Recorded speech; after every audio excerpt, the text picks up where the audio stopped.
galera, nós estamos aqui apresentando mais um Fala Treinador. Obrigado por você estar aqui conosco. Esse aqui é um patrocínio da HomeBet, em que eu agradeço imensamente por estar sempre nos apoiando. Nós trazemos sempre ilustres figuras aqui no nosso podcast para que possa engrandecer o nosso trabalho e também trazer um pouco de cultura e educação para você, que o objetivo do nosso trabalho aqui é sempre trazer informações sobre futebol, o que aconteceu antigamente, o que acontece hoje e que provavelmente acontecerá num futuro bem breve. Então hoje o nosso convidado é o nosso querido Eduardo Antunes Coimbra. Eduzinho, obrigado por estar aqui comigo. Vocês não têm noção de quem é essa pessoa, que eu acho que a maioria sabe, mas a nova geração aí, de 20 anos, 15 anos, 18, 25, não conhece quem é o Edu. Então, Edu, obrigado por você ter vindo. Eu vou apresentar aqui algumas coisas aí, você vai me corrigindo. Bom, nascido em 5/2/1947. Exatamente. Jogou no querido América, de 66 a 1974? Até antes. Desde fazer um teste e nas divisões de base. Eu fui lançado na equipe principal com 16 anos. Eu tinha 14, em 1964 com 16 anos, mais ou menos aí. Começou prematuro. Por aí. Eu não sou muito bom de matemática não, costumo errar. Mas aqui tem uns números que ajudam a gente.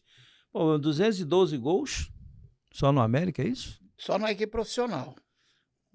Olha, em 1970 jogou no Vasco, jogou no Bahia, Flamengo, Colorado, Joinville, Brasília, Campo Grande. 2 passagens. E agora, bom, assim, tudo bem rápido, se você puder, porque você é um cara de raciocínio rápido. Porque eu tenho muita coisa para falar com você, cara. Mas eu, antes de começarmos mesmo, propriamente, as perguntas e respostas, eu quero dizer que o prazer é meu, Arthur. Você sabe Obrigado. Do carinho, da admiração que eu sempre nutri pelo amigo. Verdade. Entendeu? Então isso aqui não é um favor que eu estou prestando, não. Poxa. Isso aqui é uma obrigação do coração, entendeu? Que bom. E eu espero que contribua, que colabore, né, com a minha história. Às vezes pensa que está esquecido. Cara, tá nada. Agora, essa semana eu tive um prêmio, veio lá do Japão uma matéria, tá aqui, nome, já traduzido e tudo. É mesmo? Sobre o trabalho que eu executei lá, o reconhecimento que o japonês tem. E olha que eu sou irmão do Kami-sama. Kami-sama é Deus, né? Traduzindo, desde o futebol. Você imagine, né? Você ser reconhecido pela tua passagem e a contribuição que você deu, não foi só no futebol, não. É a contribuição para a cultura, inclusive, né? Para melhorar ainda mais a cultura japonesa. Veja bem uma coisa dessa, né? Não, Edu, isso é orgulho, não é nem só para você e para sua família, para nós brasileiros, porque o histórico que você tem, eu vou começar por Quintino. Eu não quero falar muito das coisas que todo mundo já falou, porque todo mundo conhece bem a sua família. Nós sabemos que a família Antunes Coimbra é uma família marcada pelo sucesso, pelas propriedades pessoais, que é conservadores, pessoas que gostam da família, que amam o Natal, que gostam do Ano Novo, que gostam de confraternização. Que acreditam em Papai Noel. Que acreditam em Papai Noel, que é bom demais, né? É muito legal. Ver os netinhos, eu vejo vocês sempre envolvidos com a família. E isso, para nós, é um exemplo assim, engrandecedor de quem gosta de família. Então, eu sei da sua história, muita gente sabe, eu só quero assim... ratificar aquilo que você fez como atleta. Assim, qual foi o dos clubes que você jogou? Aquele que você se sentiu mais fascinado em trabalhar, em executar? Porque, para você que não sabe, internauta, o Edu, o nível dele sempre foi muito alto. A qualificação técnica dele foi muito elevada. Eu joguei um pouquinho, fui treinar no Campo Grande, não joguei, fui treinar no Campo Grande, eu via já, terminando a carreira, a qualidade de inteligência de posicionar no campo, como passar, como chegar, como finalizar. Eu vi de perto e tive a oportunidade de jogar contra o irmão, que é o meu xará, que é o Zico, Arthur Antunes Coimbra, que era muito diferente, né? Eu olhando ali no jogo e levando bola daqui, bola dali, uma correria danada, e para achar o homem não achava. Então, O que eu gostaria de perguntar para você é qual desses clubes que você se sentiu assim, realmente que você funcionou bem, que você foi bem sucedido como atleta, porque eu quero chegar como treinador daqui a pouco. Bom, eu fui bem sucedido como torcedor. Eu fui torcedor do Flamengo de arquibancada. Né? Criança, né? O Flamengo era loucura dentro de casa, todos nós flamenguistas. Só teu pai que não, né? Pois, meu pai é que fez todos nós flamenguistas. Claro que meu pai. Só não. É português? Não. Não, é porque teve um lance com o Vasco, teve um problema. Meu pai dizia o seguinte, quando perguntava a ele, ô, seu Antunes, tu és português? Aí ele, português é sabão e vascaíno. Eu sou flamenguista e sou lusitano. Era a resposta dele. Mesmo? Então, meu pai foi o grande responsável pela... Como eu vou te dizer? Pela sequência, né, da família. Pelo vírus que ele colocou no nosso sangue né? De jogador de futebol, de futebol. Uhum. Do gosto pelo futebol, entendeu? E gosto pelo Flamengo. Haja vista que o ídolo maior de todos nós, da família Antunes Coimbra, foi um só, Dida. E o Zico, dizem que o Zico, antes de falar papai e mamãe, falou Dida, para tu ver a coisa como é. A raiz é forte, é profunda. Então, meu pai teve esse mérito de introduzir no sangue da gente, no nosso interior, na nossa família, o prazer, o gosto e a torcida pelo futebol. No caso, pela torcida pelo Flamengo. Então, já começamos dessa maneira. Eu já comecei bem. Um time para torcer, não é? Tendo outros rivais que depois passaram a ser, né? Por exemplo, eu não consigo, de forma alguma, torcer para o Flamengo, a não ser que agregue o meu filho junto, que é um dos analistas de desempenho do Flamengo. Sim. Então, eu fico doente quando o Flamengo perde, porque eu tô com meu sangue ali no Flamengo, entendeu? Pela competência dele. Mas secar Vasco, secar Botafogo, secar Fluminense... Não dá, né? Não tem a mínima condição, entendeu? Então... Mas o amor ao futebol supera tudo isso também. O fato de eu ter passado, ter tido conquistas no Vasco, já tive Taça Guanabara, Campeonato Carioca com Botafogo, entendeu? O Flamengo, eu joguei no Flamengo. Não tive o privilégio de me tornar titular absoluto, que era meu desejo, jogar com o Zico, tanto quanto eu joguei com o Antunes, que foi o grande mestre da família, entendeu? Reputo. Quem foi o melhor? O melhor foi o Zeca. O Zeca é o Antunes, né? Foi melhor por quê? Porque ele foi o professor, ele foi o mestre, né? Em tudo. Nos ensinou a nos conduzirmos como cidadãos, entendeu? Eu não tive a oportunidade de conhecê-lo. Fantástico, fantástico. Um espetáculo de ser humano, um espetáculo. Todos os seus irmãos eu conheço. Jogador de futebol, entendeu? E, lamentavelmente, perdemos 2 já, né? Perdemos o Antunes e perdemos o Tunico, que foi o único que não se tornou profissional, mas era o zagueiro da família. Chegava o rei, né? Chegava bonitinho, mas jogava direitinho. Jogava pelada com ele. Agora, você fez a pergunta aí, vamos chegar lá, de qual foi o clube, né, que eu senti mais à vontade. Não tem como falar outro senão o América. Por quê? América, eu fui fazer teste, fui reprovado, de cara, fui junto com o Puruca. Paulo César Martins, ele foi aprovado, depois ficou insistindo para que eu voltasse lá. Aí quando eu voltei, não fui fazer teste, já fui para um jogo, né? Nossa. Aí já é diferente, né, Arthur? Perou, né? Era para valer, né? Era. Aí a coisa funcionou direitinho. E eu, naquele mesmo ano, eu subi. Eu brinco com o Puruca até hoje. 16, tu foi me levar, viu? Eu furei a fila. Fui na tua frente, entendeu? Paulo César Puruca. Puruca, grande Paulinho. Rapaz, deixa eu te falar uma coisa, antes que eu esqueça. Vamos lá. Capitão Hidalgo, lá de Curitiba, Capitão Hidalgo mandou um grande abraço para você. Está te aguardando numa festividade que vai ter em outubro, esperando que você leve o galo lá, né? O nosso querido Arthur Antunes Coimbra. Eu me comunico muito com o Capitão Hidalgo. É um grande amigo, é um grande amigo. Eu perdi um grande amigo, o Nelson, que trabalhava junto com ele, na rádio lá, que o Nelson foi aquele, desde que eu fui jogar no Colorado, eu tenho 2... Ele falou. Eu tenho 2 passagens no futebol paranaense que eu não consegui aqui no Rio de Janeiro. Eu fui artilheiro nos 2 anos que eu disputei. artilheiro do campeonato, né? Você batia muito bem na bola, né, Luzinho? Então, eu não tive isso aqui no Rio de Janeiro. Então, o Paraná, para mim, Eu adoro aquilo lá. ele se caracterizou como um lugar em que eu luzia, né? Que eu brilhava. Né? Não só como jogador, e depois como treinador, que eu peguei o Curitiba. Pode ver lá, um dos melhores times de todos os tempos foi aquele que eu dirigi. E é verdade, pelos jogadores que eu comandei. Qual ano, você lembra? Claro que eu lembro. 89. Interessante. Quem saiu lá eu entrei no lugar, foi o Espinosa. Aí o Espinosa, eu fui campeão. Ele saiu, eu fui campeão pelo Curitiba. Aí o Espinosa, em 90, saiu do Botafogo, eu entrei. Fui bicampeão. Falei, pô, Espinosa, em 90? Eu tenho que entrar sempre no teu lugar. Porque dá liga, eu falei para ele, dá liga. Pô, quando você foi, exatamente. Eu vou depois. Lamentavelmente não temos mais o querido Espinosa. Boa, né? Bom de trazer ele aqui, né? Poxa vida, daria um show de bola, né? Ele sempre falou muito bem. Maravilhoso. Né? Era positiva, né? Muito amigo da nossa família, muito amigo do meu sobrinho, do Júnior, a esposa dele, né? Meu Deus, como adora o Júnior, meu.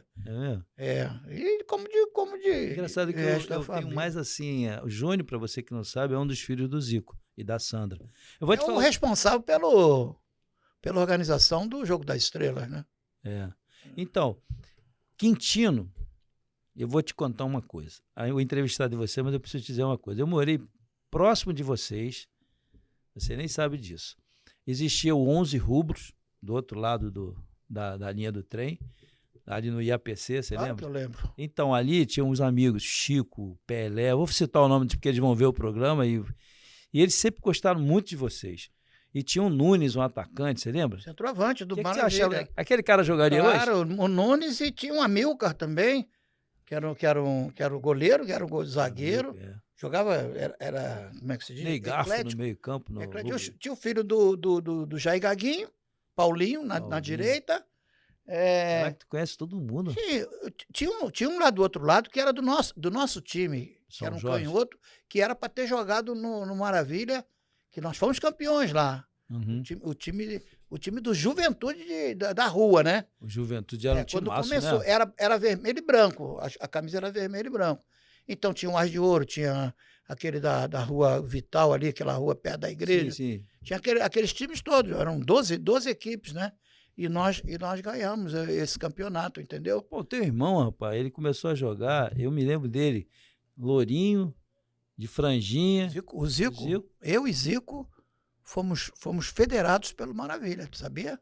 Não. Eu fui federado, eu joguei departamento autônomo pelo Maravilha. Primeira agremiação que eu... Essa é antiga agremiação, né? que eu me filiei, né? Que eu me federei, foi o Maravilha. Pois é. Boas lembranças. Não, mas foi legal, né? Aquilo ali, vocês se estabeleceram ali, a sua família toda. Eu passei um período ali de 5, 6 anos, meu pai era militar, eu tive que ir mudamos dali e tal. Mas eu conheci o futebol, comecei a conhecer futebol bem ali. Essência, né? Ali. E eu queria te perguntar o seguinte, dentro desse aspecto de modernidade hoje, o que há de tão diferente que nós já não produzimos, embora nós tenhamos uma ideia, o que você acha que está faltando hoje para o futebol de hoje? Apresentar aquilo que a gente tinha na nossa essência, que era o drible, o arranque, o toque, a gente tinha criatividade. O que você acha que está faltando? Olha, eu não sou contra a tecnologia, muito pelo contrário. Uhum. Modernidade é comigo mesmo. Sempre bom. Eu particularmente, também procuro me atualizar. Agora, em se tratando de futebol, muitas modernidades vieram para atrapalhar. Sim. Não só o progresso, né, das equipes em si, o bloqueio de certas emoções, como da torcida, tá? Essa coisa do VAR de paralisar um jogo, de sair um gol, o árbitro não marcar nada, o bandeira não marcar nada, aí você comemora, daqui a pouco, tuf, é um infarto. Luz, né? Isso é um infarto. E o narrador, né? Tem muita gente que está morrendo, olha, com certeza, que morre por causa disso. Ninguém está dentro do coração de um torcedor apaixonado. Eu sei o que é ser um apaixonado por um clube. Então, um bloqueio desse, o cara vai pro vinagre mesmo, não tem como. Essa introdução do VAR, é modernidade, é essencial, até certo ponto, sim, para definir pequenas situações no futebol. Não tirar a qualidade do espetáculo, né? E a autoridade maior que sempre foi que é do árbitro.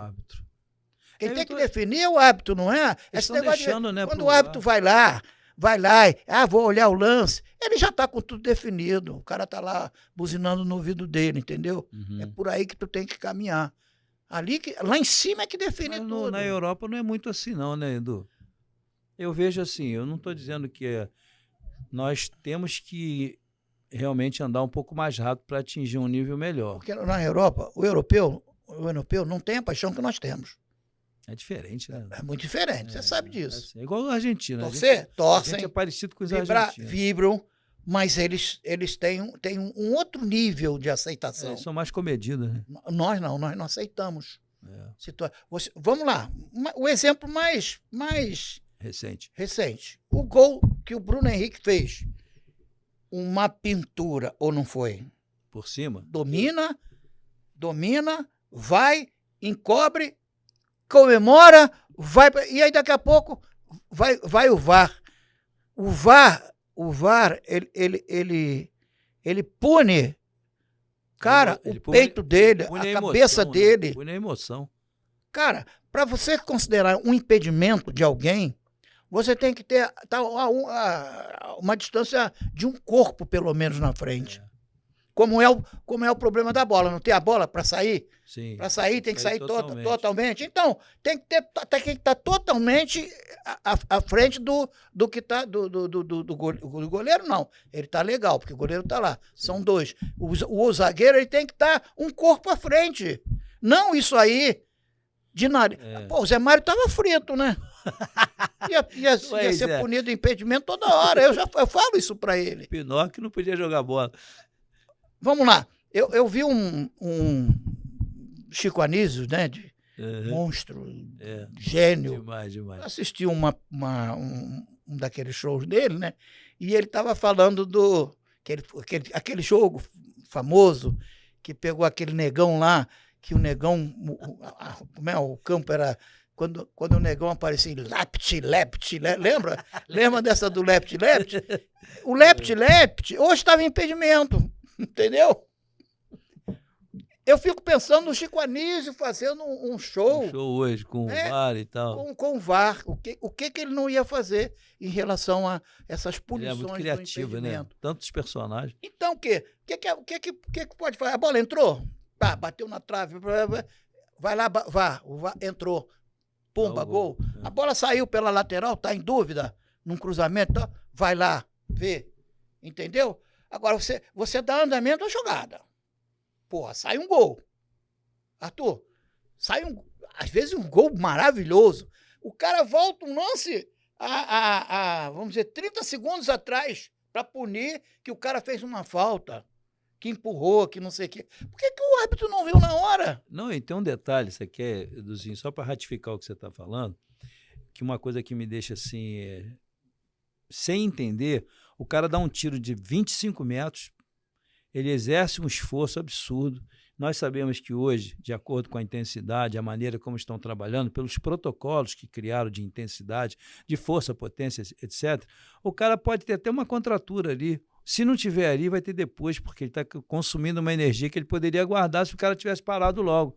Mas eles deixam o lance concluir, sai o gol, todo mundo se emociona e daqui a pouco o cara vai lá e diz que foi anulado o gol. É inacreditável. Não, né? Você queima a parte física, você destrói os neurônios do cara no entusiasmo, você tem que dar uma injeção de serotonina nele de novo para ele ficar mais feliz, e é difícil. Tu tocou no ponto fundamental. Aí, como é que... Broxar o que é? Não é no vulgarizar a coisa, não. Desanimar, né? Quando você desanima. Perde o interesse. Você perde o interesse, você perde o elan, Até você a perde a produtividade energia. pode cair, né? E você tocou mesmo. Teu metabolismo se altera. E para você, como você disse, para você se recuperar, tomar outra injeção de ânimo, Sim, você precisa cara, de um tempo. olha, custa um pouquinho. Porque A cada dia, o jogador de futebol tem que ser melhor preparado mentalmente. Mentalmente, exatamente. Eu penso igual. Sempre houve essa necessidade. Senão, não jogava futebol. 1,5 m, encarar os caras com 2 metros. Se eu tivesse medo de alguma coisa, não tivesse capacidade de ludibriá-los, de passá-los. Porque o que é o futebol? Futebol é a arte de você enganar o adversário. Sim. E pimba, botar a bola lá dentro. Simples. É muito simples. Você engana através da tua individualidade, através do teu movimento, dos teus companheiros, através do jogo de conjunto. Aí é estratégia. Não é? Exatamente, através do sistema. Isso. Então é um jogo em que você passa o tempo todo tentando levar vantagem sobre o teu adversário. Eu estou vendo, assim, a gente fala muito do Edu, eu vejo todo mundo que te entrevista, na sua maioria, eles falam muito das suas virtudes como atleta. Mas eu quero frisar as suas virtudes como treinador, porque você passou em grandes clubes como treinador e se evidencia pouco sobre isso. E eu vejo, pela maneira como nós estamos conversando aqui nesses 15 minutos aí de podcast, você já está deixando bem claro para mim como é que você se interessa pela parte emocional, que você acabou de citar, a estratégia de um jogo, como você como treinador. Primeiro, como é que você descobriu esse teu talento? Porque você, internauta que não sabe, ele foi treinador da seleção brasileira. E você trazer alguém aqui que treinou uma seleção brasileira não é muito fácil. E treinar uma seleção brasileira é algo assim pragmático. São poucas pessoas que têm essa oportunidade. São milhões de treinadores e poucos conseguem chegar numa CBF como você chegou. Como é que foi que você descobriu que você tinha esse talento para ser treinador e em que momento que você já começou a perceber que você era um cara de estratégia? Dentro do campo, Sim. Atuando, me comunicando. Eu sempre tive uma como voz, atleta, no caso. Sempre tive uma voz ativa. Tá. Não era de criticar jogador, não era de falar muito, mas no momento que eu abri a boca... Você sempre foi muito pontual nas tuas coisas. É justamente isso. Eu demorava a falar, mas quando eu falava com propriedade. Convicção. E com segurança. Convicção e segurança. E como é que foi esse convite para você chegar na CBF e tal? Eu, quando terminei minha carreira no Campo Grande do Rio, em 81, eu estava trabalhando na Funabem, na extinta Funabem, que hoje é a Faetec, em Quintino. Estava com a minha vidinha arrumadinha lá, né? Ganhando um pouquinho, mas o suficiente para o sustento familiar. E aí recebi um convite do presidente Lúcio Lacombe para que eu fizesse um trabalho dentro do CT do Julite Coutinho, que é lá, hoje é lá... Teresópolis? Não, Rio Centro. No Rio Centro, quando a América teve um centro de futebol ali entendi. próximo ao Rio Centro. E aquilo me entusiasmou sobremaneira, porque eu já estava como se diz, com estágio. Eu estava praticamente na Funabem estagiando. Eu estava trabalhando no setor de esporte e ele... já estava vislumbrando... Não estava. Até aquele momento, não. Tá. Eu estava trabalhando na área de esporte da Funabem, junto com Elido Amparo. Elido Amparo, de 1950, capitão da seleção brasileira de 50. No basquete era o Algodão, um dos grandes ídolos, também campeão do mundo pela seleção brasileira de basquete, um ídolo do Flamengo, entendeu? Tinha o Marujo, que tinha sido goleiro de São Cristóvão, uma turma do esporte mesmo, né? Bem específico. Bem específico. E eu fui escolhido junto com ele muito mais velho do que eu, né? Para trabalhar com a garotada. Então, você tinha quantos anos? Desculpe a pergunta. 76. Não, você tinha quantos anos, você lembra? Na época, 34. Pô, 34. Momento bom para começar, né? Pois é. E aí eu trabalhando e como eu tinha muito acesso a todos os clubes, eu comecei a fazer um intercâmbio. Funabem, formamos um time lá com os times do Rio de Janeiro. Porque o campo era muito bom, né? Excelente. Excelente. Eu cheguei a jogar ali. Eu comecei a fazer vários torneios lá, com Vasco, Botafogo, Flamengo, justamente pelo fácil acesso que a gente tinha e o respeito que os clubes tinham pela nossa passagem. A gente treinava no lá, futebol. Né? Tinha clubes que treinavam até lá. Quando eu treinei lá com o Botafogo, quando eu era técnico, e com o Vasco da Gama, né? Eu sabia que era bom, né? Não é porque eu morava ali perto, não. É porque eu sabia que era gostoso, né? Então, quando eu recebi o convite, aquilo me entusiasmou sobremaneira, porque eu ia trabalhar justamente com a faixa etária que eu estava trabalhando. Ou seja, eu não fui direto convidado para trabalhar na equipe principal. Pois eu comecei ali, disputamos o primeiro turno do campeonato. O campeonato estava se desenrolando. O América tinha sido campeão dos campeões com o Dudu, o famoso Dudu e Ademir da Guia. Exatamente. Ele tinha sido campeão, um dos títulos mais importantes da história do América, sem dúvida alguma. Só que no campeonato ele não estava indo bem, no Campeonato Carioca. E na primeira derrota que ele teve no segundo turno, eles resolveram demiti-lo. E aí veio o convite. O presidente não queria, mas o diretor de futebol, Léo Almada, bancou. Léo Almada. Ele falou assim, não, o Edu sabe tudo de bola, não é possível o que ele fez no campo ele não saiba transmitir. É um cara que conversa bem, é estudioso, já sentou num banco de uma faculdade, então a comunicação dele vai ser de fácil, né? Assimilação. Sim. E foi. Pedagogicamente, né? Exatamente. E foi. Então, eu já comecei dando um pontapé. Pô, minha primeira participação, eu fui campeão da Taça Rio de Janeiro invicto. Quer dizer, não conta a primeira derrota, né? Não. Tinha sido pro Botafogo. Mas, tá doido. Mas o resto, nós fomos invictos. Disputamos o final do campeonato. O Vasco foi campeão em 82, e dali eu tive uma ascensão, fui para o Vasco, repeti a Taça Rio, fui vice-campeão brasileiro, com o Vasco sendo convidado para o Campeonato Brasileiro. Naquela época não tinha descenso, naquela coisa toda. Era convite. O Vasco tinha sido 7º colocado ou 6º no Campeonato Carioca, com o Otto Glória. É um grande treinador, né? Exatamente. E eu junto com Calçada, a quem eu agradeço muito pelo moral que me deu e pela força que deu na construção do time, começamos a organizar. Arthurzinho, Mário, Ayrton, Pires. Olha só o time que eu fui armando. Pires no meio campo? Exatamente. Foi pro Fluminense, jogou comigo. Levei até na seleção brasileira. Aí, mesmo? Olha só, aí tive Mauricinho, Marquinho, Giovani. Olha que timaço. Nossa. Ainda peguei o remanescente do Otto Glória. E o Roberto? Claro, o Roberto, sem dúvida alguma. Caraca. O Roberto era o máximo, né? Como jogou, né? Porque o time era conhecido. Eu acho que não teve... eu queria até, estatisticamente, comparar a minha passagem com outros campeonatos.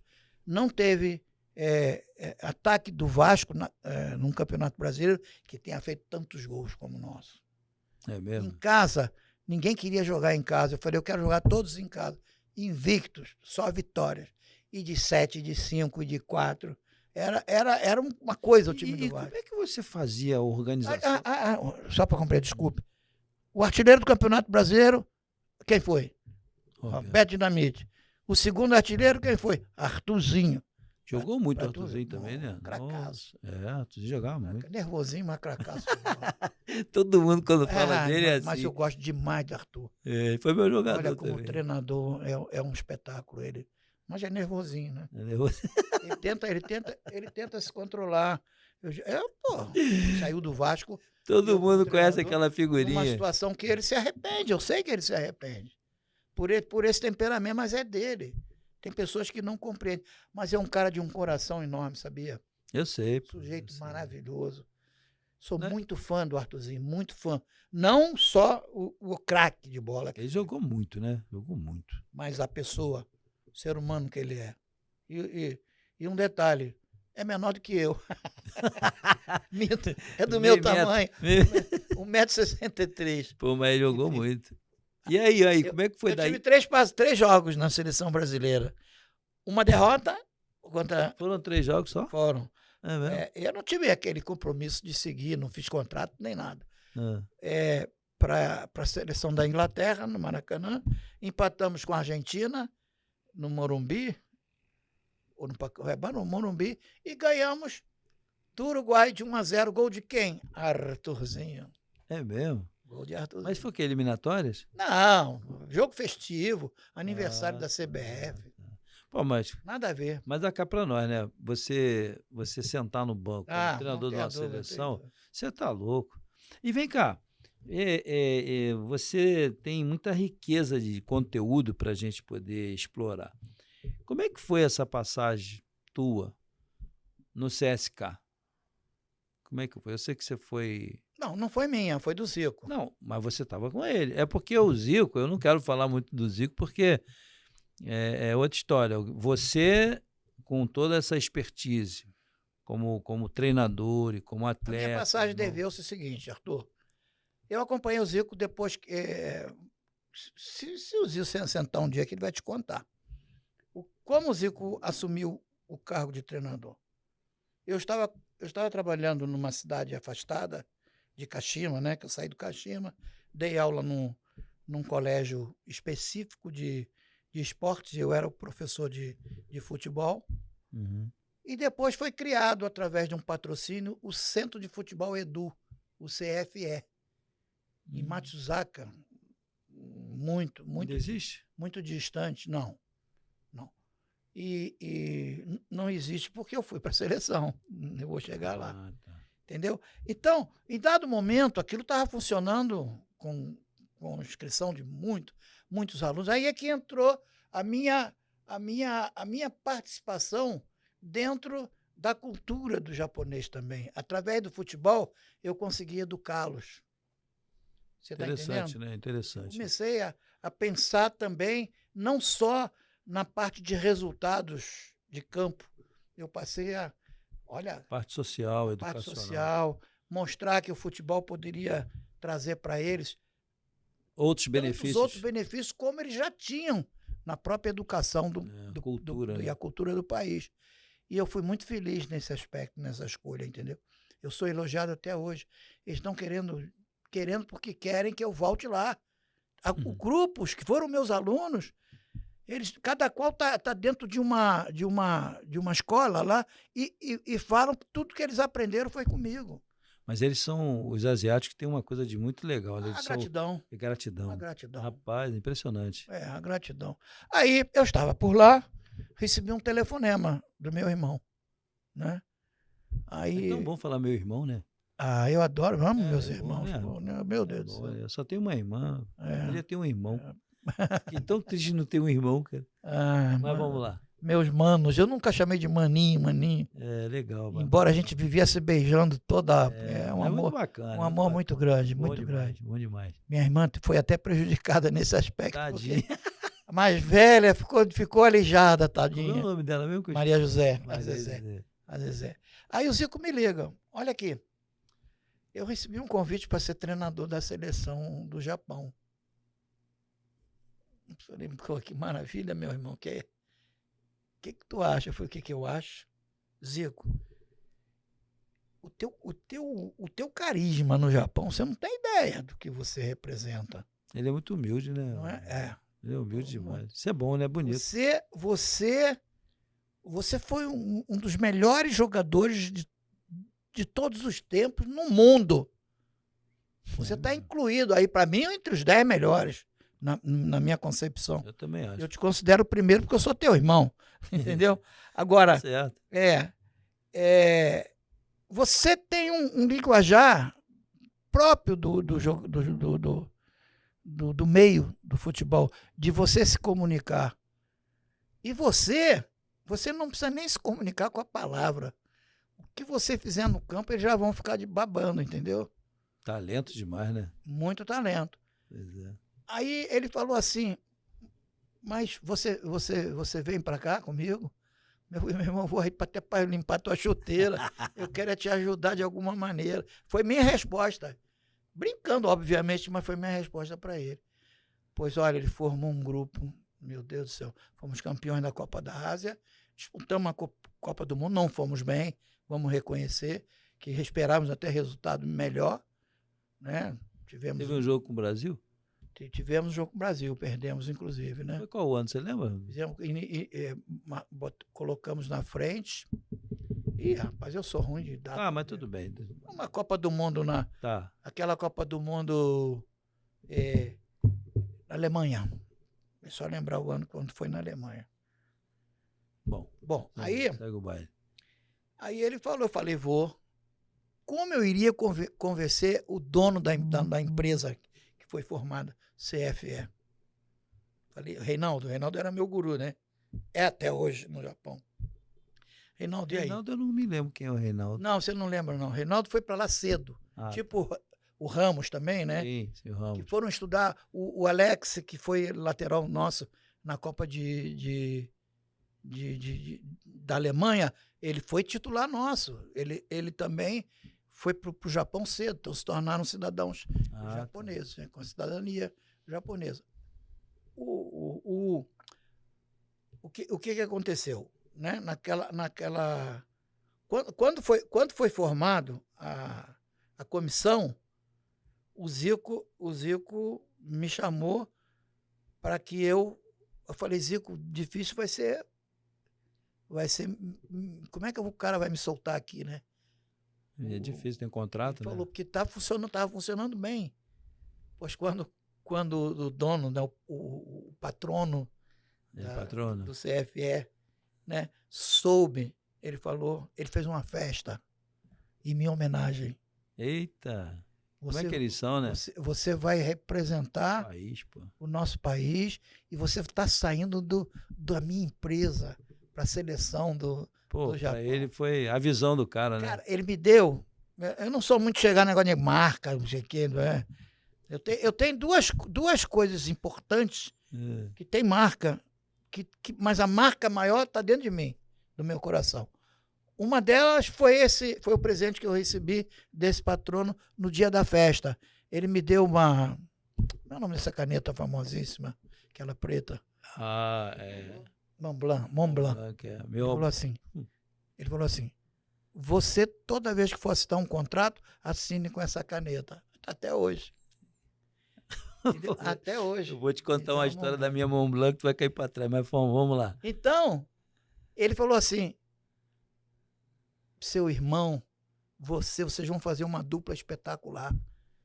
Eu sei que expectativa boa, você é mais velho do que ele, você tem muito a acrescentar para ele. Olha só a visão, né? Os caras têm uma cabeça... Se ele está te convidando, é que ele precisa de você. Eu falei, quanto a isso eu não tenho dúvida, não. Quanto a isso eu não tenho dúvida. Porque é uma reciprocidade, né? Eu tanto preciso dele, porque ele levantou a minha bola lá dentro do Japão, em termos de voltar a penetrar profissionalmente. Prestígio, né? O prestígio, né? Pô, numa seleção, né? Tá louco, pô. Como eu também o ajudei a formatizar. Não é todo mundo que dirige a seleção do Japão, o estrangeiro, não. Não, de jeito algum. É raro, não é? É muito raro. Tanto é que agora é um japonês. Entendeu? E aí você chegou na seleção com ele e tal. E depois, todos os times que ele foi... isso que eu ia falar agora. Que ganhou o campeonato da Turco Nacional, campeonato nacional da Turquia, e depois na Grécia. Na Grécia. Entendeu? E até essa passagem no CSK, que eu também o acompanhei, né? O CSK, Privet Kagdila, tem isso, né? Privet Kagdila em russo é como vai você. Não sabia. Eu comecei a estudar um pouco de russo também. Não sei, não. Eu comecei a estudar um pouquinho, porque eu sempre tive o sonho de trabalhar lá no leste europeu, né?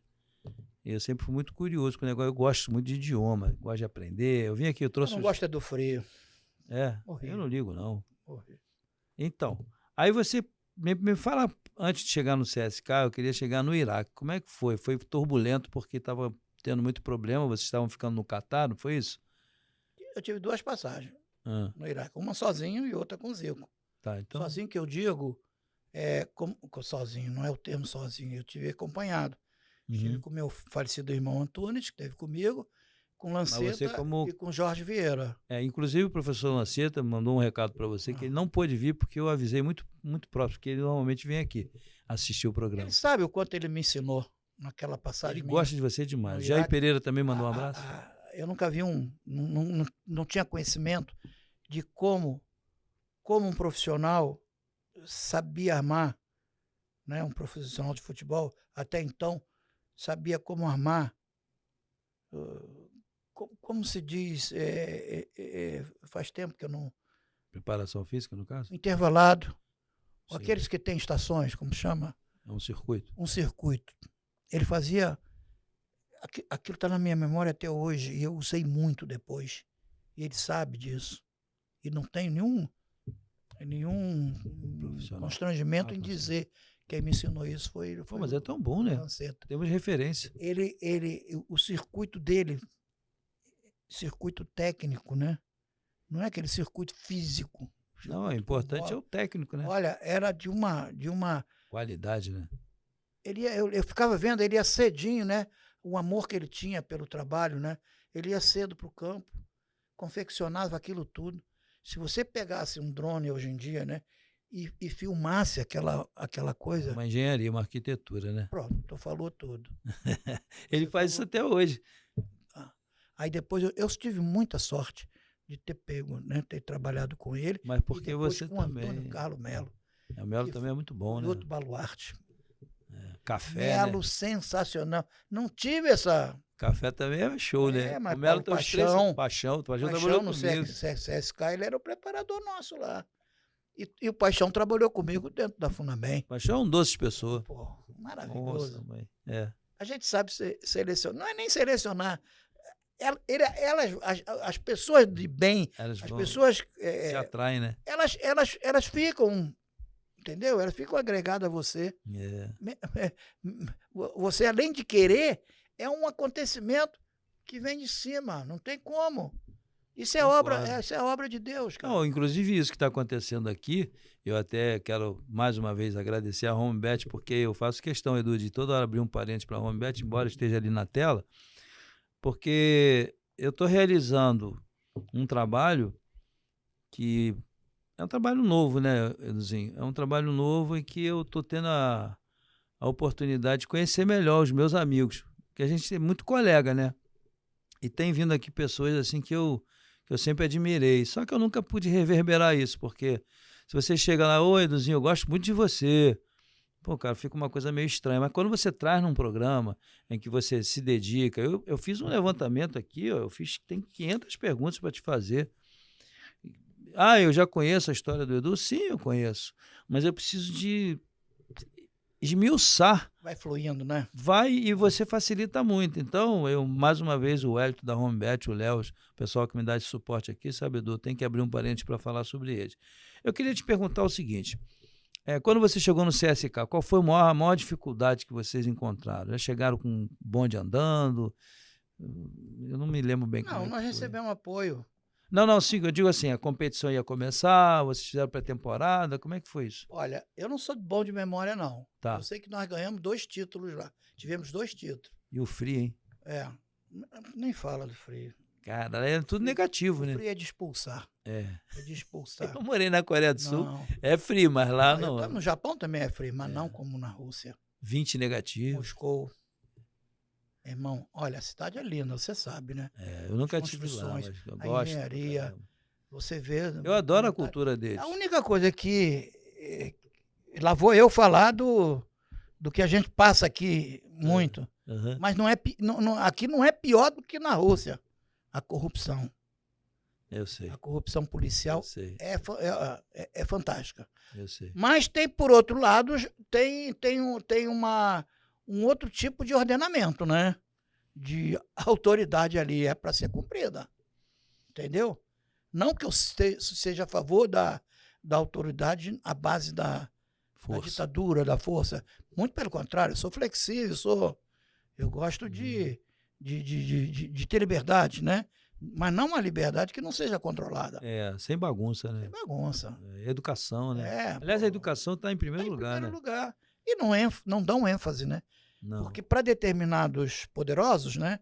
Para determinados políticos, quanto mais ignorante seja a nossa população, melhor para eles. Entendeu? Não vamos entrar no mérito da política, não, porque eu odeio política, mas eu abri um parênteses porque na Rússia... porque converge, né? Eu passei por esse problema da corrupção. Um exemplo, estou eu dirigindo de onde eu morava, né, até o CT do CSK. Era distante, uns 40 minutos. Uhum. A gente ficava se livrando Quando a gente via um carrinho assim, sabe? Azulzinho e branco lá, a gente já ficava preocupado. Eles vão parar a gente. Mas vocês andavam em grupo? Não, eu andava sozinho, muitas das vezes. E para se comunicar, que aqueles caras não falam inglês lá. Mas tem, a gente já tem Sim. Celular, fica tudo fácil, né? Mas às vezes parava e eles queriam grana, queriam dinheiro. Haja vista também o que tem aqui, né? Cadê teu documento? Que não sei o quê. Vamos tomar um cafezinho ali. Essas coisinhas, né? Só que lá, mas eu não tenho dinheiro. Eu sou estrangeiro. Sou estrangeiro. Ele não está me entendendo nada. E eu estou falando, não money, não. Eu meto inglês, aquela coisa toda. Aí ele me dá o celular. Alguma coisa ele queria, entendeu? Queria levar alguma coisa. Que história. Na época que eu trabalhei lá. Lembra do ano? Tomara a Deus que mais já tenha dissipado. Que foi o quê? Esse 2000? tipo de... por aí. 2000 e pouco. Eu não sou bom, não. Não, tá. Mas bom, e aí? Aí tem que ir no Google. Google Memória. O Google. Hoje em dia é o pai dos burros, né? O Google, né? Não, que nada. Mas... eu tenho meu dossiê todinho, sabe? Não, mas veja bem. Sou pouco organizado nesse aspecto. Que nada. Eduzinho, então, você, assim, quando você começou a ver as mudanças no futebol brasileiro, quais são as mudanças que você vê hoje que mais, assim, te deixam triste e as que te deixam mais feliz? Quais são? As que são mais... Eu acho pouco entrosamento entre a parte não generalizando, óbvio, a parte profissional com o departamento amador de base. Quando eu digo amador, desde lá na essência. Alguns têm. Você vê assim que eles separam muito isso? Ou... Porque nós fomos criados, pelo menos eu como treinador, a minha história como treinador é bem complexa e bem interessante. Um dia eu vou poder conversar sobre esse assunto. Mas eu aprendi muito na base. A palavra base, para mim, está dizendo tudo. Como treinador, como preparador físico, como auxiliar e como atleta. Ali você aprende a errar menos. Para quando chegar em cima, você ter uma preparação melhor. Eu estou equivocado? Não, você está pleno de razão. Vou dar o América atual como exemplo. O América passa uma situação muito complicada financeiramente falando. Tá. Tomara a Deus que de uma hora para outra volte a ser o América que todos nós, aquele que eu vesti a camisa. O segundo clube de todos, assim dizem, né? E é o primeiro de muitos, mas só que... Ninguém aparece. Tem muita gente morrendo já, né? Entendeu? Não renova a geração. Não tem renovação, porque não tem ídolos, né? Então, mas você vê, esse distanciamento entre o profissional e a divisão de base. Hoje a base está entregue a uma pessoa muito competente, que é o Ademar Braga Júnior. Sei tu bem sabe que Ademar foi até hoje um profissional de mão cheia, né?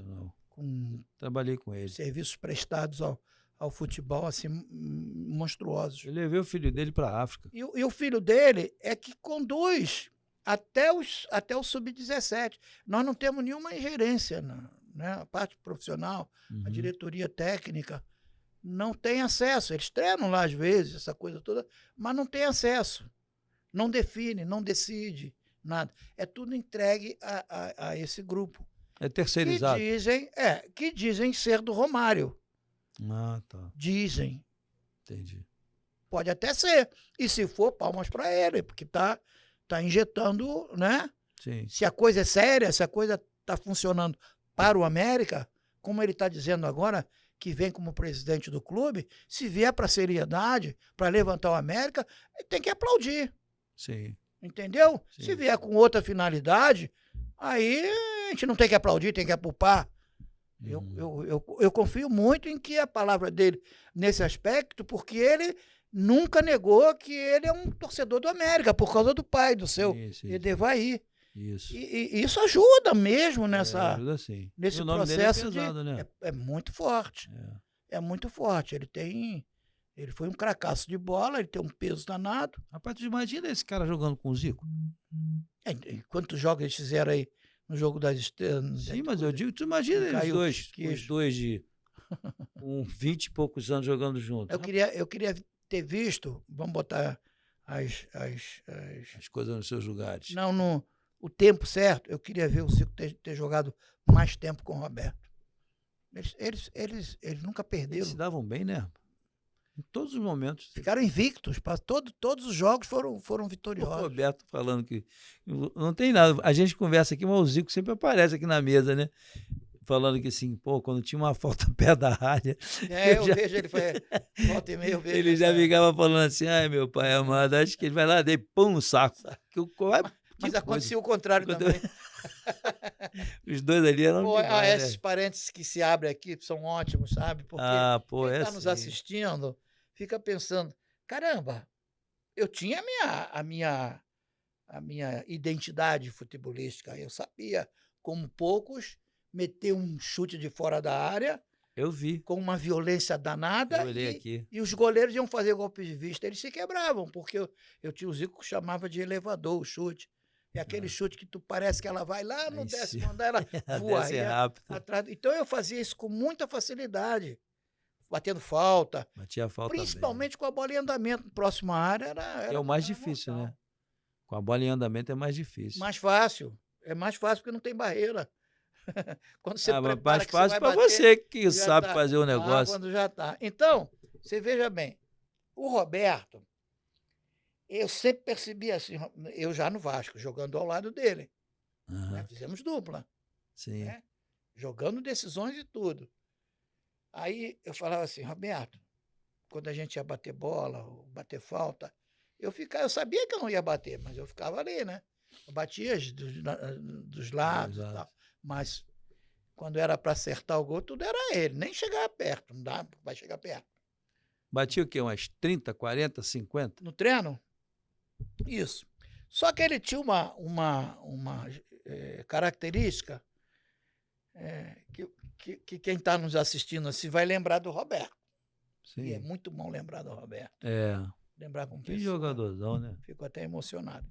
Então, o Roberto, ele quando ia bater uma falta no treino, ou principalmente no jogo, ele contava, lembra? Lembro. Vinha da bola, 3 para trás ou 4, vinha. Ele aí ele ficava olhando assim por baixo, né? Da barreira, pulando, né? Dava uma olhadinha assim do lado para ver o goleiro. Aí o goleiro está naquela posição de defesa, né?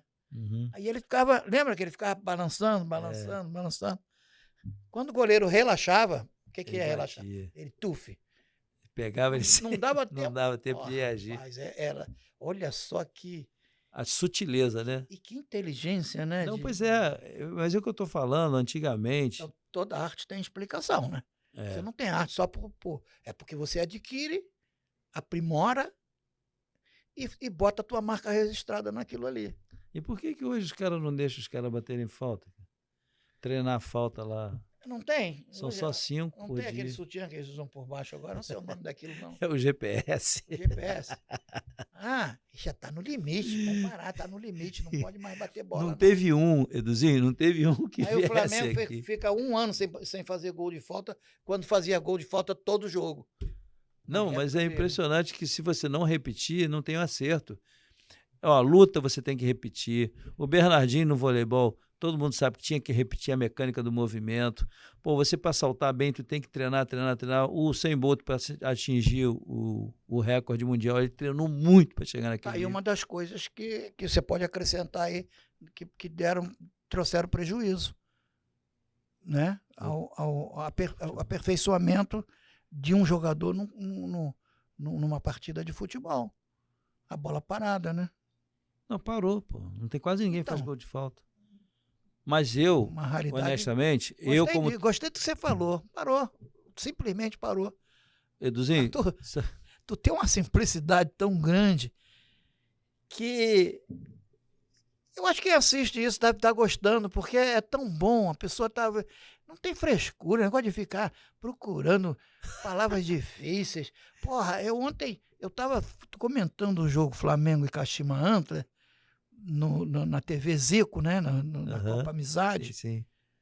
E que me desculpe que se por acaso se sentiram ofendidos, mas eu não aguento, cara. Olha aqui. Ó, o Flamengo, né? O Flamengo tá com sérios problemas pelo corredor da direita, não é? É assim mesmo. A linha alta, a linha baixa.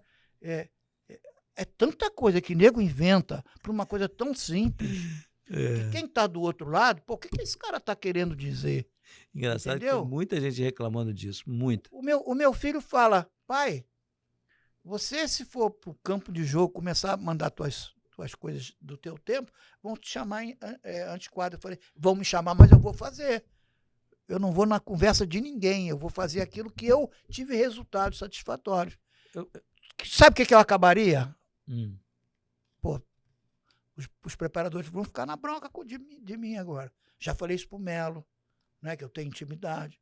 Só que o Melo agora não está mais. Ele agora é coordenador. Hoje são quantos jogadores no banco? Eu cheguei a uma época de não ter. Cheguei a pegar como torcedor, depois passaram 4, com 8, goleiro 5. No banco. Hoje tá todo mundo praticamente. O elenco quase todo. Não é? Aí o que os caras fazem? Começa o jogo. Na minha época, o jogador que ficava no banco, ele ficava assistindo o jogo. Para entender, certo? Interpretar. Se poupar fisicamente para entrar numa condição melhor. Mudar alguma coisa do jogo. Hoje o cara não assiste o jogo, fica trabalhando o tempo inteiro e entra com o mesmo desgaste que quem está lá no campo. O nego fala, pô, o Edu é maluco. É modernidade. Não, e quando ele entra e machuca, logo dá lesão de bíceps femoral lá na posterior. O cara tá arriscado mesmo, até no aquecimento. Acontece pra caramba, toda hora. O cara entrou e já machucou. Olha só, detalhes que você tá percebendo aí. O Kelvin De Bruyne começou o campeonato inglês, já no princípio ele já teve uma lesão de posterior. Os protocolos, Eduzinho, os protocolos de treinamento hoje são todos muito parecidos no mundo inteiro. A tecnologia facilitou muito a nossa comunicação. E todo mundo fica interagindo. Agora, o que se faz na Alemanha não se faz em Portugal, como não se faz na Espanha, como não se faz na Itália. Só que todo mundo está pegando o mesmo pacote e colocando as mesmas modalidades de treinamento. Por causa das informações que chegam Isso. A então, se você não faz aquilo ali, por exemplo, eu tenho uma metodologia que eu criei. Eu nunca copiei nada de ninguém, porque eu achei melhor eu fazer o meu trabalho. E o meu trabalho dificilmente tem lesão. Eu fui para o curso da CBF, mencionei isso aqui num programa, que eu tive problema lá com o fisiologista, que ele ficou chateado. Eu disse para ele, eu faço treinamento dentro d'água, que corresponde a tiro de 200 metros. Como assim? Eu falei, eu faço aceleração de posterior de coxa, que na hora do jogo ele pode dar 2 tiros, 3 tiros, 4 tiros de 50, 70, 80, 100 metros, e ele sai íntegro do jogo. A frequência dele baixa rápido. Por quê? Aí fui explicando, né, como é que era feito o trabalho. Aí ele não aceitou. E eu tenho números. A equipe que eu treino, ela vai dar 14 toques na bola. Você dá 1, eu dou 1, dou 2, eu 3, eu dá 14, chega na cara do gol. Aí, pô, eu não sou nenhum fenômeno do futebol, eu não sou aquele cara que chegou e ganhou tudo, não sou nada disso. Mas eu tenho a minha parte científica, a minha parte pessoal, do toque pessoal, como você tem, como o Zico tem, como o Zé Mário teve, como o Mourinho tem, que funciona. Aí eu vou falar um dado aqui, né? Vou fazer um merchandising do meu negócio. 34 vezes eu cheguei entre os 4 primeiros. São 30 vezes, aliás, 30 vezes. Se você chegar entre os 4 primeiros hoje, é a glória. Está na Sul-Americana, está na Libertadores. Então, a minha contestação, e vai aí uma pergunta, por que a gente não consegue trabalhar no Brasil? O Brasil deixou de ser o Brasil a partir do momento que veio copiar os modelos outros lá de fora. Concordo. O Brasil passou a ser... Perdeu a sua característica. Europeurizou. E você acha isso bom? Não, horrível. E por que o Brasil é Brasil pela sua essência, pela sua malandragem, não é? Antigamente, eu escrevi... Picardia, né? Eu escrevi um livro falando taxativamente sobre a inteligência, sobre o sensorial. Não coloquei nada de estratégia. É aquele que faz a diferença dentro do campo. Aquilo que meu pai botava no colo dele, me colocava lá no 6º andar do Maracanã, da tribuna de honra lá, para eu assistir daquela altura um jogo de futebol. E quando eu fui lá para baixo, é como se eu estivesse do alto. Toda aquela memória você visual. fez um drone memorizado. Isso, tem um livro falando sobre esse bacana. aspecto memorizador. Ele é utilizado pelo professor de futebol na Castelo Branco. Ele é utilizado na Estácio de Sá, um livrozinho pequenininho, mas que não se envolve com essa coisa do 4-3-3, que eu já fico com uma raiva danada. Eu fico. Passa na televisão, Flamengo, olha lá, 4-3-3. E aí o próprio comentarista fala: Arthur, 4-3-3, somos esses 3 algarismos, quanto dá? Vai. 11. Não. 10. 10, 4, e o goleiro 7. Não existe. E aí? Aí o goleiro hoje vai lá, faz, joga e tal. E cadê a importância do goleiro? Não tem uma vez na minha fala que eu não coloque. O Flamengo vai jogar num 4-4-2, o Botafogo vai jogar num 4-3-3. Eu coloco o número 1, dada a importância do goleiro. Sempre teve. E se não tiver um grande goleiro também, já era, isso né? Aí. Um grande time de futebol começa lá, né? Começa lá atrás. E termina lá. O Brasil está cheio deles. Eu acho que o melhor condicionamento que tem hoje em dia é do goleiro. O melhor trabalho que existe. Mas para mim foi o que mais cresceu. Agora está ganhando um nome danado a escola de preparação de goleiros do Atlético Paranaense. Só se fala nisso agora. Eu trabalhei lá, sabia? Eu também. Eu sei, pô. Também fui treinador. Foi bom lá? Muito bom. Só que eu peguei o Atlético Paranaense quase caindo. Aí eu consegui chegar lá e não deixar eles caírem. Eu fui lá, assim, eu passei... Eu amo aquela terra. Pô, mas lá é bom demais. O pessoal lá gosta de você pra caramba. Quando eu tava lá, tem uma confraria, você já sabe. É essa do Hidalgo, então, né? Então, essa do Capitão Hidalgo, você vai chegar... Bom, eu fui lá algumas vezes. Eu estive lá, não fui homenageado ainda, mas eu já tive. Mas vai fazer. Eu vou lá com o meu amigo Buiãozinho. Buiãozinho, não conheço. Porque eu todos os anos comparecia do Colorado, né? Dos ex-jogadores do Colorado. E aí, quando faleceu o Queiroz, eu fiquei muito chateado, que ele jogou comigo também. E principalmente agora o Nelson. Perdeu um amigo assim, o Nelson que sempre me recebia lá. Dói. O Nelson é avô do Guga. É mesmo? É pai do Claudinho, do Cláudio Gomes, né? O Guga que você estava falando é o tenista? Guga, jogador, lateral direito. O Nelson, Nelson é avô dele. Entendi. Olha, ô, Eduzinho, deixa eu te perguntar uma coisa. Eu estou quase terminando o nosso programa. Vamos fazer um segundo tempo aí. Segundo capítulo. Com você vai ser bom, pô, né? Eu tô gostando, bacana. Não, é legal, né? Não, você é de uma... O pessoal que vem aqui, eles gostam. Pô, o Joel quis voltar. Joel falou inglês pra caramba. O Joel tem a coisa suburbana, né? No sangue também. É bem natural, né? É isso aí, a simplicidade. Mas o programa, ele tem essa essência, né? Da naturalidade. Aqui a gente não precisa ir pro corredor, nem pra linha alta, nem baixa. Né? Então, eu queria falar sobre essa modernidade. O que você acha agora, para encerrar aqui o nosso papo? A CBF trouxe o Fernando Diniz, eles estão colocando um pseudônimo, né? Um apelido, ou criaram uma ideia de que ele é só... inicialmente, o cara que vai preparar para o estrangeiro chegar. O nosso órgão máximo... Deixa eu só... desculpa. Não, eu só queria falar o seguinte. Aliado a isso, eu vou pegar essa pergunta do Fernando, deixar em segundo. Em primeiro, eu queria... Você assistiu a entrevista pós Botafogo e Flamengo do Bruno, do treinador do Botafogo? Você assistiu? Não, eu assisti. Ele praticamente entregou o cargo dele. Eu assisti a entrevista dos jogadores, Bruno Henrique, pedindo desculpa até pelo chororô, aquela coisa toda. Eu assisti, quem foi? o PR, né? O goleiro. PR. Foram 3 sendo. Porque o Bruno, né? O Bruno, no caso aí, o treinador, ele entregou o cargo assim que ele terminou e ele foi muito pressionado. Tá na mídia, pois né? Aí depois eu até escrevi no Facebook dizendo que ele ia repensar e tal, e repensou, conversou com a diretoria e continua. Estranho, muito estranho. Eu te pergunto o seguinte, na primeira pressão que ele teve, ele respondeu dessa forma e mencionou que... Eu até pretendo trazê-lo aqui, porque esse canal aqui é Fala Treinador, então... Você é treinador, tem que trazer, logicamente que eu trago jornalista, já trouxe algumas pessoas aqui, fisiologista, como o Paulo Figueiredo, que você conhece muito bem, um cara com muita cultura, né, com muita educação e muita formação didática para ajudar os nossos internautas. Eu te pergunto, você acha que está legal 13 treinadores estrangeiros e só com uma quantidade... Claro que não. Claro, tem que enfatizar o nosso treinador. O Brasil é pentacampeão com treinadores de origem.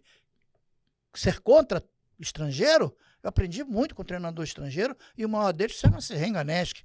Foi um pai para mim, quando foi meu treinador lá no Paraná. Otto Glória teve aqui também, Otto Glória, né? Otto Glória é brasileiro, né? Sim, mas ele foi para fora também. Ele trabalhou em Portugal. Sim, e foi bem lá, né? Ele foi terceiro colocado numa Copa do Mundo. Mas outros, o Strick... muitos treinadores estrangeiros já fizeram intercâmbio. Mas hoje a gente não coloca mais ninguém lá fora. Tá demais. Mas é isso que me incomoda. Eu não sei até que ponto o ramo empresarial tem muito a ver com isso, entendeu?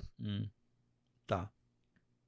Eu não faço acusações sem provas, não tem como. Não pode. Mas o que se diz aí dentro do mercado, dentro da boca do futebol. Boca maldita. Por exemplo, no meu tempo, e no teu também, obviamente, o diretor de futebol, seja de qualquer categoria, ou na nossa época era infantil, juvenil, né? Hoje é sub-15, sub-18. Pela numerologia, né? É tudo sub. Sim. Então, hoje, naquela época, os dirigentes, eles injetavam, né? Financeiramente. O que dizem aí, a boca maldita, como dizem, é que hoje o dirigente tira. Uau. Entendeu? É uma acusação séria, né? Para provar uma coisa dessa é grave. Eu acho que o dirigente tem que ser remunerado. Como é que tira? Exatamente. Como é que tira? É a participação nas escolhas que ele faz. Se o cara... Pô, o Flamengo... Veja as escolhas que o Flamengo fez. Quantos títulos o Flamengo ganhou? Deu banho, não deu? Deu. O Palmeiras contratou um treinador, não contratou tanto jogador quanto o Flamengo. Mas teve jogadores, como o zagueiro lá, né? O paraguaio, ele. Sim. Um jogadoraço de bola, ou não é? Muito entendeu? Bom. Então, essa escolha, quando tem um empresário ou alguém da própria comissão que escolhe, eu acho que esse profissional tem que ser remunerado, porque a escolha foi perfeita. A resposta veio. Um bônus, né? Uma gratificação pela escolha, pela opção. Quem é que está faturando com isso? Não é o clube? Não, eu acho que você tem razão. Eu acho que se está se tornando empresa... Para fechar, a SAF te agrada? A ideia da SAF? Para determinado, quem dera que o Flamengo tivesse uma SAF nesse momento. Bem que eu gostaria. Seria bom, né? A SAF agrada. Desde que eles não querem desfigurar a tradição de um clube. Até desconfigurar, né? Vamos dizer assim, no mundo digital está desconfigurando tudo, né? Desconfigurar é mais próprio. É um termo mais adequado, viu? Eduzinho, eu queria... infelizmente, encerrar por aqui. Eu tenho Mas antes, você vai ter que me deixar falar sobre o Fala Treinador. Então manda bala. Entendeu? Eu me senti muito à vontade, estou me sentindo muito à vontade. Que bom, pô. A gente vai ver uns comentários, vamos lá para os comentários. Você fala, pô, Edu é contra comentário? Não sou, não. Uhum. Eu sou porque eu sou a favor, porque eu sou ligado em tudo. Antenado. Eu sou antenado, fico esperto. Entendeu? Então, eu percebo as coisas, né? Assim, eu vou até o último minuto. Sim. Entendeu? Mas eu vou Quando a coisa... Você é seguro no que você vai falar, né? É funcional. Prudente. Quando a coisa é representativa, quando a coisa tem respaldo, entendeu? Você chegar aqui e falar por falar, né? Você recebe um convidado, como é teu caso, você não está sendo um mestre de cerimônia. E eu estou me deixando de ser um convidado para ser um elemento participativo para quem está nos assistindo. Então é fundamental a tua presença aqui pelo nome, pela história, pelo conteúdo e pela pessoa, né? Porque você às vezes traz um ótimo profissional, mas a pessoa tem algumas coisas, algumas reticências, né? Mas eu tento, sabe, Eduzinho, fazer isso aqui um canal de benefícios para as pessoas que estão participando. O desprovido de vaidade é aquele que tem melhor capacidade. Tenha certeza disso. Tenha certeza. Eu fico muito feliz de você estar se sentindo bem. Não, estou falando de coração. Eu não tenho dúvida. Solto mesmo. Eu vejo muitas vezes você lá com o Mr. Bean, né? É um cara muito da gente, né? Você teve muitas vezes na Rádio Tupi, né? Falando sobre samba. Eu tive com o Gilson Ricardo também, né? Esse era um amigão, né? Fiquei naquela mesa há bastante tempo, né? Ele era um amigão, né? Eu escutava os programas e tal. Então, eu já te acompanho há muito tempo e eu pensei muito para te trazer. Foi tão difícil a gente coordenar por causa dos seus horários, mas de qualquer maneira você está aqui. Eu estou encerrando o programa, que eu tenho que encerrar. Eu quero te agradecer. Mas vamos fazer? Vamos ter outra oportunidade. Sabe desde que você... O público peça, né? Mas eu acho que vão pedir. Eu mandei uma mensagem pro Galo, eu não vou fazer pedido nenhum, não. Só falei assim, você gostaria de conhecer o meu podcast? Mas eu sei que ele é um cara extremamente ocupado, muito ocupado. Mas você acha que ele daria um jeitinho assim, só um deleite aqui pro meu... Não vai precisar nem da minha interferência, porque se eu falar... se você falar, me ajuda, né? Você acha? Mas eu não vou falar, não. Você vai conseguir sozinho, porque eu sei que ele vai aceitar. Conheço meu irmão. Ele é muito gente boa, né? Conheço ele. É só chegar lá, Zico. Teu irmão esteve lá, fulano esteve lá. Eu sou, olha só, o internauta não sabe, mas eu sou um cara meio envergonhado para fazer isso. Você não percebe isso, não? Eu sou bem tímido para essas coisas. Aqui não, aqui eu me sinto bem, faço questão de receber bem as pessoas. É teu jeito, tu pensa que tu está incomodando, na verdade tu não está incomodando. Isso. Eu sempre fui muito prudente com relação a isso. Hoje quem vacilou fui eu. Eu sei que eu vacilei. Porque, porra, eu tava na cabeça, Eu falei pro Gabriel, caramba. Eu tava na cabeça aqui de que ele ia me pegar às 16h40, que era às 5 horas. Pô, quando você falou que eu li, eu falei, caramba. Mas não acontece. Estava em Quintino ainda, mas eu vim bem. Não, mais uma vez, obrigado. Meu carrinho como se diz, é antigo, mas ele desliza. Mas anda bem. Ele desliza bem. Um grande abraço, Eduzinho. Tá bom, Arthur. Vez. Obrigado, muito tá? Feliz. Homem-Bet agradece a presença do Edu. Deus abençoe a todos. Gabriel, valeu. Muito obrigado. Gabriel, obrigado, tá? Obrigado.